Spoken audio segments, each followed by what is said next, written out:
Welcome to the Channel 5 Op-Ed Lecturecast. Are unions still relevant in the United States? Since the founding of the United States, unions have been lurking in the background. They recognized that unfair pay and working conditions were still a problem and had every intention to correct the gap between the greedy industrialists and the average worker who possessed only his muscle to offer.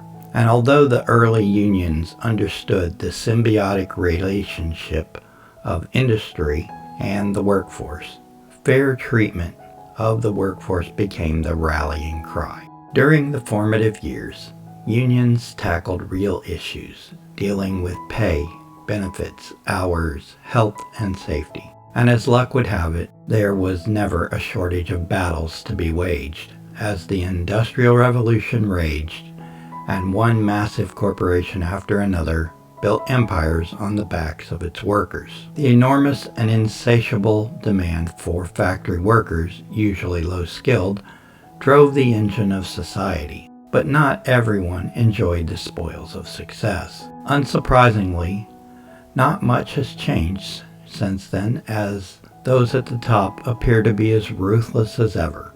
The faceless juggernauts that move the earth and heavens at the drop of a hat still play the favorites. Oh, how it's good to be on the inside of one of these organizations. It is so easy to take one side or the other on the subject of unions because the pros and cons have just about equal billing. On the pros, the unions take the side of the workers and advocate for fair treatment throughout the work experience. However, in the last couple decades, the unions have garnered so much pull that the very companies they demand concessions from are themselves brought to the brink of bankruptcy.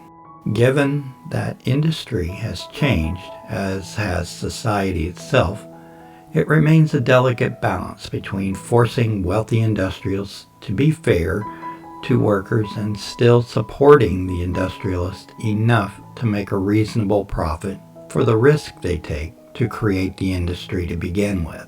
Unions have undergone many iterations as industry has changed. A good deal of manufacturing and factory work in general has left, giving rise to other work environments that don't lend themselves to a black and white interpretation.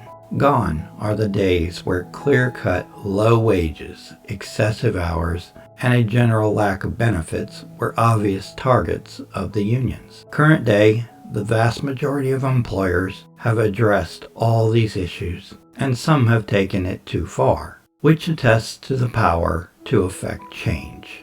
In closing, the unions will always have a place in a capitalist society, as there will always be industrialists who will take unfair advantage of a workforce.